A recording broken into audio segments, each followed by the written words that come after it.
Hello everyone and welcome to this week's workshops where we're going to explore texture. Texture is a wonderful thing. We encounter it thousands of times in every day and it can tell us a lot about our environment or an object that we encounter.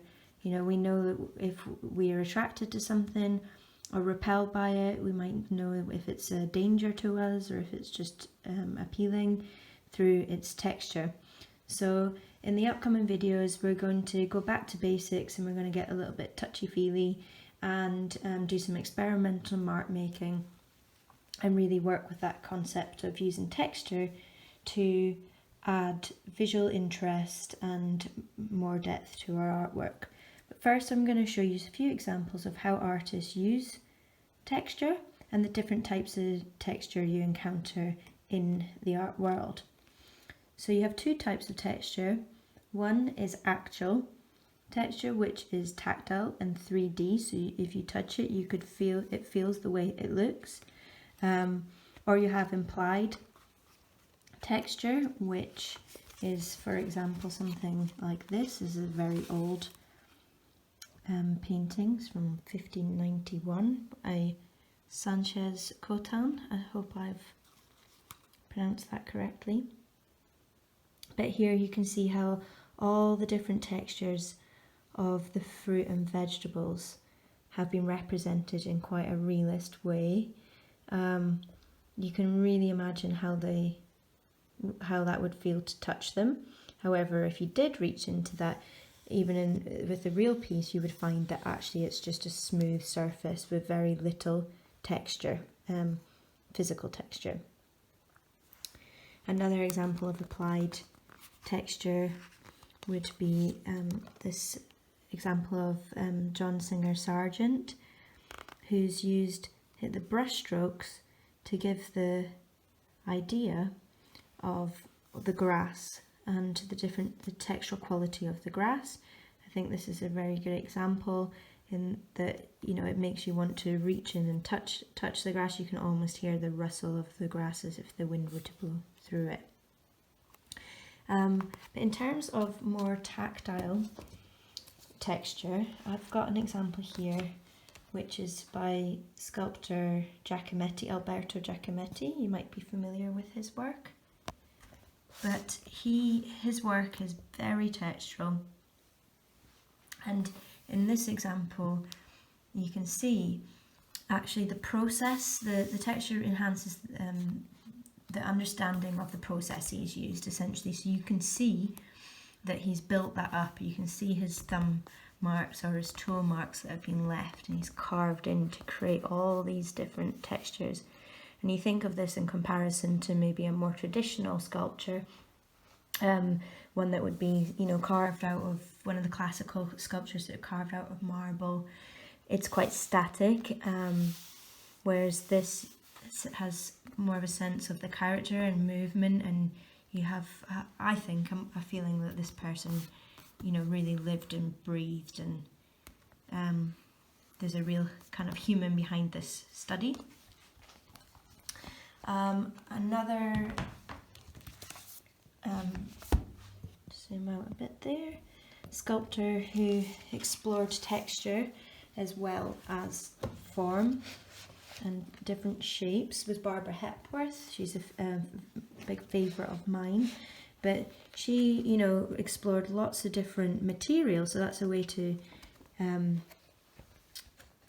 explore textures with the choice of material that you use.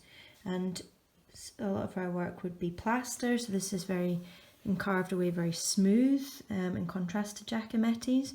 But here she's added an extra textural element by these strings woven in, which is quite impressive. But what it does here is really invite you to reach in, and you just want to pluck those. So there's more of a connection with the viewer, and that's created just by adding a different texture to the piece. Here's another example of Barbara Hepworth, where she's combined the tactile qualities, but also the visual implied texture where she's giving the impression of a wood grain. This is just painted on. So while she did carve in wood, this has just been painted on to give the impression of a certain texture. Moving on, another sculptor who I admire is Henry Moore, very famous for his sculptures, but also has done many drawings.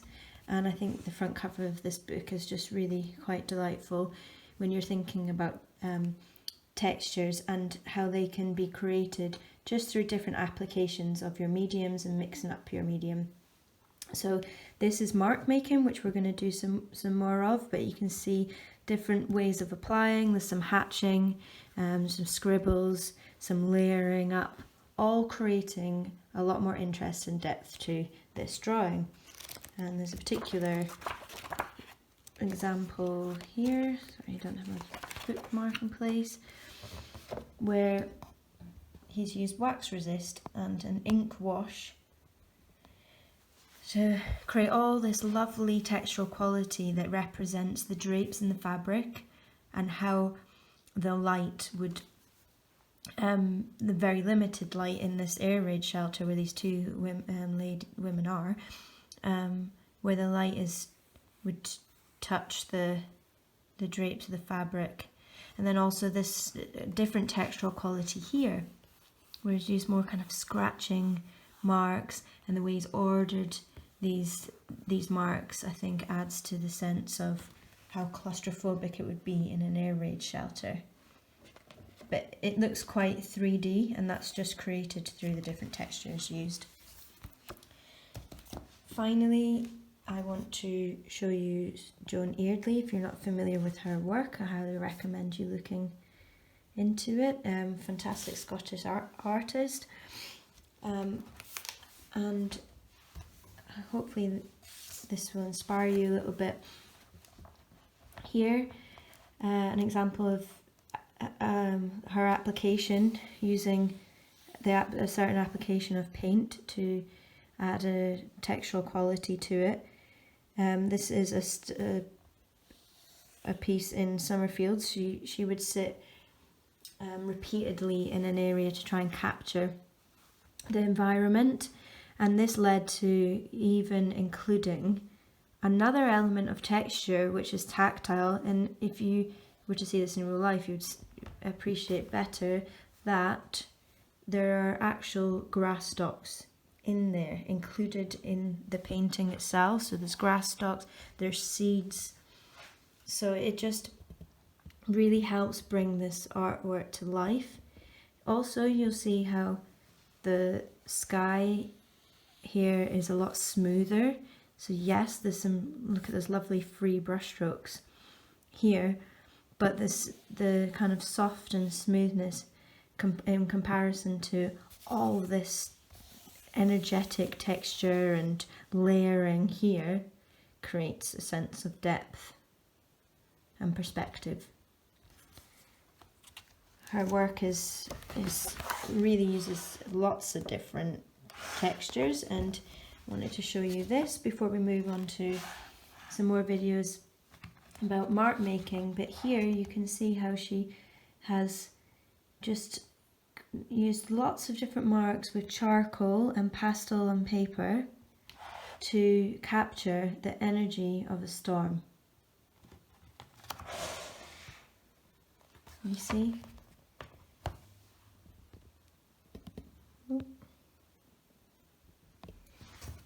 So hopefully you're inspired by some of these works and how different textures can really add to your finished piece and draw you in as a viewer.